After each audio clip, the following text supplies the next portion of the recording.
December 10th, 2008. A Christmas party on Wall Street. Bernie Madoff is handing out early bonuses to his staff, smiling, shaking hands. Hours later, in his Manhattan penthouse, he turns to his two sons and says, "I'm finished. I have absolutely nothing left. It's all just one big lie. Basically, a giant Ponzi scheme."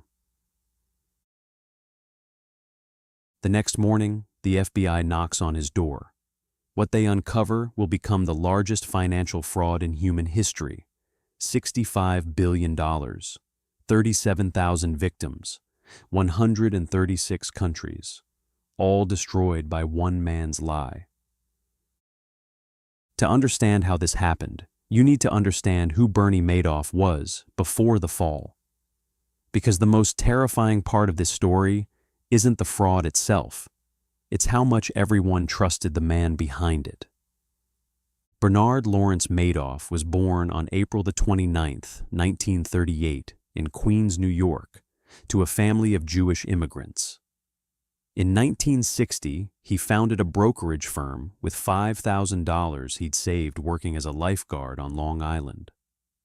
Over the next 2 decades, he built Bernard L. Madoff Investment Securities into a Wall Street powerhouse. By the 2000s, his firm was the 6th largest market maker in S&P 500 stocks. But Madoff didn't just trade stocks. He helped shape the market itself.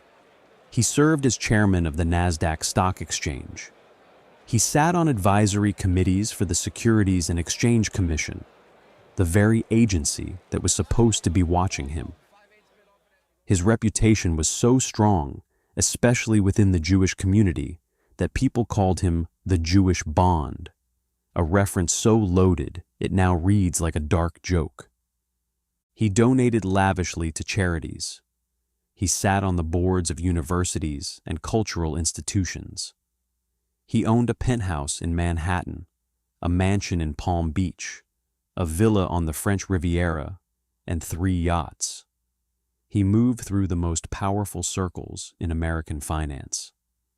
And then there was his investment advisory business, the quieter side. Madoff managed money for a select group of clients and delivered something that seemed almost too good to be true: consistent annual returns of 10 to 12%, year after year, bull markets and bear markets alike. While the rest of Wall Street rode the roller coaster, Madoff's clients saw smooth, steady gains. Here's what made the scheme even more seductive. Madoff didn't let just anyone invest with him. He cultivated an aura of exclusivity. He turned people away.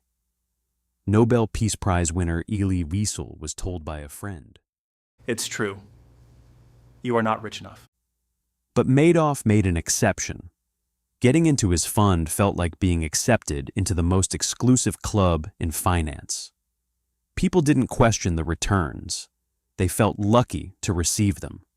But what nobody knew was that behind the oak-paneled offices and the Nasdaq chairmanship, there was a separate floor. The 17th floor of the Lipstick Building in Midtown Manhattan. A floor with a concealed entrance. A floor where no real trading ever took place. So, how did the largest fraud in history actually work? The answer is almost insultingly simple. Madoff claimed to use a strategy called split strike conversion. On paper, it involved buying stocks and using options contracts to hedge risk. Clients received detailed monthly statements showing dozens of trades, purchase prices, sale prices, profits. It all looked legitimate. Except none of it was real. Not a single trade was ever executed. Every statement was a fabrication. Every number invented. Client money went into a single account at J.P. Morgan Chase. When someone wanted to withdraw funds, Madoff paid them with money that newer investors had deposited. New money pays old money. As long as more cash keeps flowing in, the illusion holds. And it held for decades. Madoff didn't recruit investors directly. He relied on a network of so-called feeder funds, financial advisors, and institutions that funneled their clients' money into his fund, earning fees for every dollar they sent his way. They had every incentive to keep the money flowing and no incentive to ask difficult questions. His bookkeeper, Annette Bongiorno, who had worked at the firm since 1968, maintained the records. She kept handwritten index cards, actual paper cards, tracking fabricated trades. Investigators would later find these cards in a box after the arrest. The statements sent to clients looked archaic, like something from the 1950s, one journalist later wrote. And unlike every other firm on Wall Street, Madoff did not allow clients to check their accounts online. Paper only. No digital access. No independent verification. And the auditing? The firm that reviewed Madoff's books was called Freeling and Horowitz. It consisted of one auditor, David Freeling, a friend of Madoff, working out of a tiny office in a New York suburb, with one assistant and one secretary. This one-man firm was responsible for auditing a multi-billion-dollar operation.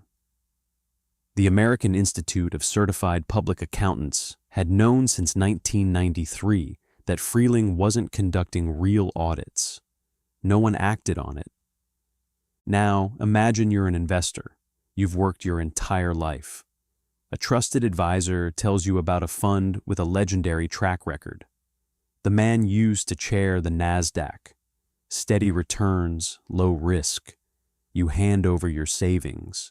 You check your paper statements each quarter. The numbers keep going up. Why would you ever doubt it? But here's where the story takes a turn that should disturb you. Because someone did figure it out. Years before the collapse. His name was Harry Markopoulos, a financial analyst from Boston. In 1999, his boss asked him to reverse engineer Madoff's strategy, to figure out how he was generating those returns. It took Markopoulos 4 hours, 4 hours to conclude that the returns were mathematically impossible. He went to the SEC. In 2000, he filed a formal complaint. He told them Madoff was either front-running trades or running a Ponzi scheme. The SEC investigated. They found nothing, or rather, they didn't look hard enough. Markopoulos didn't stop. He submitted another report in 2001 and another in 2005, 21 pages, titled "The World's Largest Hedge Fund is a Fraud." 14 red flags, mathematical proof. He pointed out that Madoff's auditor was a one-man operation with no capacity to review billions in assets. The SEC dismissed him, again. Years later, Madoff himself mocked the regulators. He told the SEC's Inspector General that investigators had acted like amateurs. They never even looked at my stock records, he said. If you're looking at a Ponzi scheme, it's the first thing you do. But then, in 2008, the world changed. The global financial crisis didn't create Madoff's fraud, but it killed it. Starting in September 2008, the stock market went into freefall. Lehman Brothers collapsed. Banks merged overnight or went bankrupt. Panic spread across every corner of the financial system, and Madoff's investors wanted out. Between September and December, clients submitted approximately $7 billion in redemption requests. But Madoff's account at JP Morgan Chase held roughly $300 million. The money wasn't there. It had never been there. Madoff scrambled. He reached out to wealthy contacts. Clothing entrepreneur Carl Shapiro wired him $250 million. It wasn't nearly enough. Banks refused to extend credit. Every door closed. On December 3rd, Madoff pulled Frank DePascali aside, his right-hand man on the 17th floor. 3 words. I'm out of money. 1 week later, December 10th, the firm's annual Christmas party. Madoff hands out early bonuses. That evening, his sons Mark and Andrew confront him. Why accelerate bonuses if the firm can't meet client withdrawals? Madoff takes them to his apartment. With his wife Ruth nearby, he says, "I'm finished. I have absolutely nothing. It's all just one big lie." Basically, a giant Ponzi scheme. He tells them he hasn't made a legitimate trade since at least the early 1990s. His sons leave the apartment. They do not wait. They do not let their father turn himself in, as he had asked. That same night, they call a lawyer. The lawyer calls the FBI and the SEC. The following morning, December 11th, 2008, FBI agent Theodore Cacioppi arrives at the Madoff penthouse. "We are here to find out if there is an innocent explanation," Cacioppi says. Madoff pauses. Then, "There is no innocent explanation." The devastation was total. 37,000 victims across 136 countries.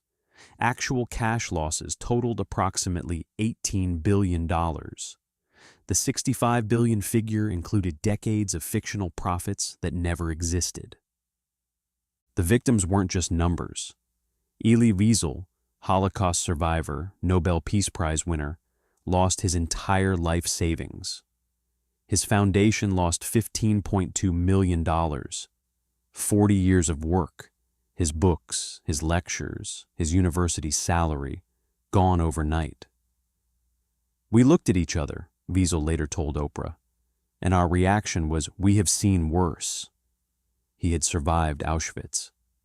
But when asked if he could forgive Madoff, Wiesel paused for a very long time. Then he said, "No." He called Madoff one of the greatest scoundrels, thieves, liars, criminals, and he proposed a punishment: put Madoff in a solitary cell with a screen. On that screen, every day and every night, pictures of his victims, one after another, with a voice repeating, "Look what you have done." Steven Spielberg's foundation took a substantial hit. Kevin Bacon and Kira Sedgwick lost a significant portion of their savings.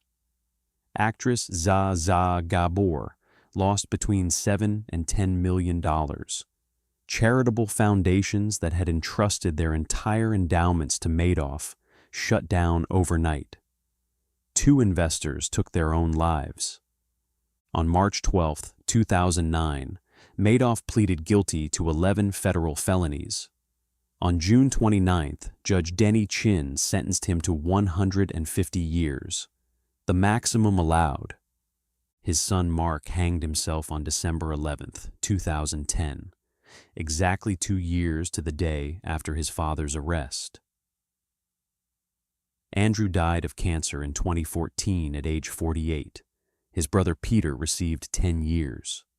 Madoff died in a federal prison hospital in Butner, North Carolina, on April 14, 2021. He was 82.